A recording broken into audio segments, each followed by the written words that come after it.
नमस्कार, आपण पाहताय दुपारच्या बातम्या। सुरुवातीला बातमी नाशिकमधल्या एका मोठ्या अपघाताची। तारवाला नगर सिग्नलवरती स्विफ्ट आणि होंडा सिटी गाडीमध्ये जोरदार धडक झाली आणि यामध्ये 2 जण जखमी झाल्याची माहिती आहे। प्रांजल कुलकर्णी आपल्या सोबत आहेत। प्रांजल, हा अपघात कसा घडला आणि सध्याची परिस्थिती काय आहे?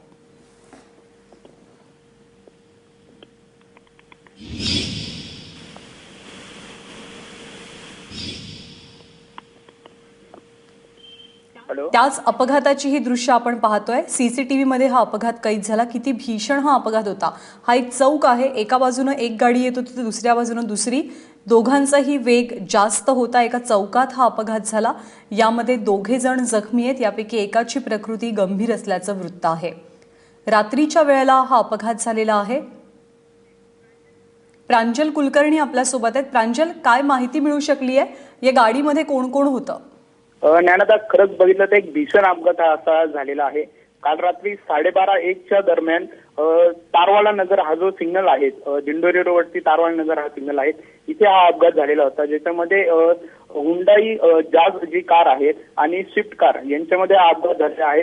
आणि विशेष जर बघितलं तर हा एक चौक आहे आणि सिग्नलवरती की दोघांनी इथे काळजी घेणं हे गरजेचं होतं, हे त्याच्यातून दिसून येत आहे।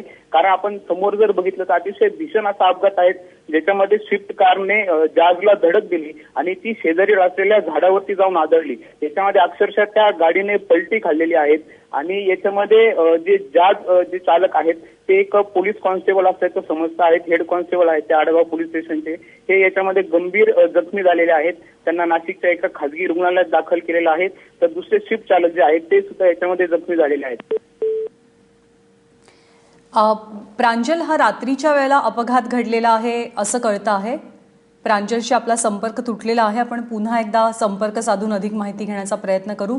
नाशिकमधली दृश्य आहेत, नाशिकमधल्या एका चौकाशी जिथे 2 गाड्यांचा भीषण अपघात झालाय आणि 2 जखमी आहेत, त्यातील एकाची प्रकृती गंभीर आहे।